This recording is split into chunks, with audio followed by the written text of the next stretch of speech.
Morning Sairam साथीहरू। हजुरले देख्न सक्नुहुन्छ यहाँ है सानो खालको गुलाबको फुल।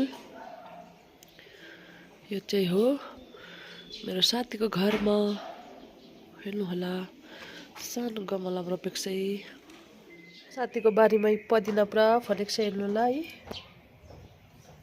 साथै यहाँ यसलाई के भन्छ, धनियाँ जस्तो पत्ता पत्ता भएको छ है।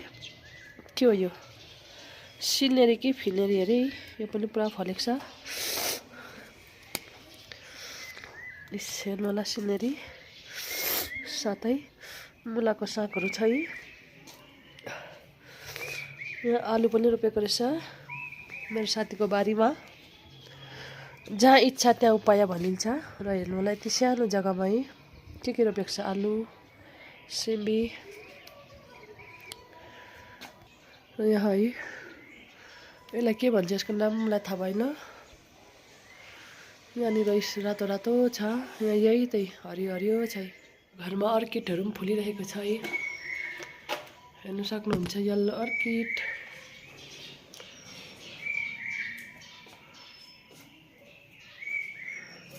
यो चाहिँ मैले अस्ति बिजनबारीबाट ल्याएर रोपेको, सानो सानो रोपेको थिएँ, अब ठुलो ठुलो भयो, हेर्नु सक्नुहुन्छ। हाम्रो बिजनबारी साई मन्दिरमा पनि पुरा छ, हेर्नु होला साथीहरू। तपाईँले हेर्नु सक्नुहुन्छ दार्जिलिङको नजारा। र अहिले त म दार्जिलिङ आएको छु मेरो प्रेरणा साथीको घरमा। र सनसेट हेर्नु सक्नुहुन्छ है। अब घाम अस्ताउँदैछ, हेर्नु होला। र यो हो, हेर्नु होला दामी। अहिले अघि बिहानभरि पुरा पानी पर्दै थियो दिउँसोभरि, तर अहिले अचानक फेरि वेदर राम्रो भएर आयो, सफा भएर। र हेर्नु होला यति क्लियर आकाश, यति क्लियर यति क्लियर यति क्लियर भएर आयो। हेर्नु होला बादल,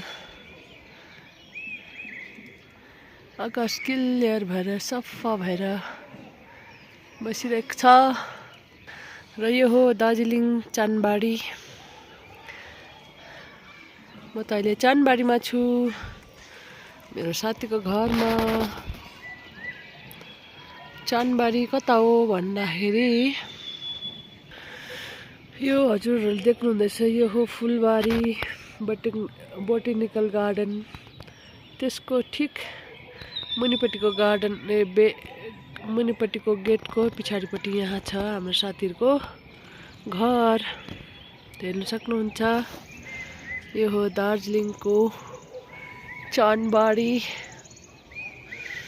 चानबारी भनेको के हो मलाई थाहा भएन, किन त चानबारी राख्यो, यसको लागि म सोधखोज गर्नेछु। र घाम अस्तायो, हेर्नु होला अस्ताउनु भयो। हाम्रो मान्छेको जिन्दगी पनि यस्तै हो, हामी पनि एक दिन यसरी अस्ताउने छौँ। यो संसारको एकदम सत्य कुरा हो, आएपछि जानुपर्छ। हामी जतिकै भयङ्कर भए, जतिकै बलियो भए, जतिकै ताकतवर भए पनि एक दिन हामीले यो संसार छोडेर जानैपर्छ। यो हो एकदम सत्य। र हेर्नु होला आकाश कति क्लियर भइरहेको छ।